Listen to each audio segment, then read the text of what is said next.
আফগানিস্তানের রাজধানী কাবুলে ভয়াবহ বিস্ফোরণে অন্তত ৭ জন নিহত হয়েছেন বলে জানিয়েছে দেশটির স্বরাষ্ট্র মন্ত্রণালয়। বিস্ফোরণের এই ঘটনায় আহত হয়েছেন আরও ২০ জনের বেশি মানুষ। সোমবার তালেবানের কর্মকর্তাদের বরাত দিয়ে ফরাসি বার্তা সংস্থা এএফপির এক প্রতিবেদনে এই তথ্য জানানো হয়েছে।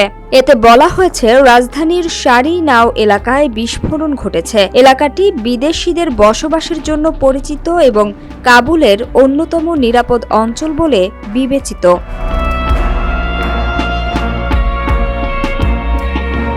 তালেবানের স্বরাষ্ট্র মন্ত্রণালয়ের মুখপাত্র আব্দুল মতিন কানি ব্রিটিশ বার্তা সংস্থা রয়টার্সকে বলেছেন, প্রাথমিকভাবে বিস্ফোরণে কয়েকজন নিহত ও আহত হয়েছেন বলে জানা গেছে।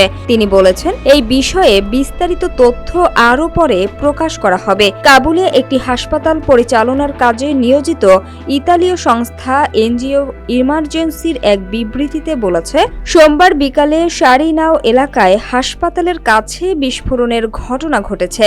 এই বিস্ফোরণের পর সেখান থেকে অন্তত ২০ জনকে কাবুলে ইমার্জেন্সি সার্জিক্যাল সেন্টারে নেওয়া হয়েছে। তাদের মধ্যে হাসপাতালে নেয়ার আগেই ৭ জন মারা গেছেন।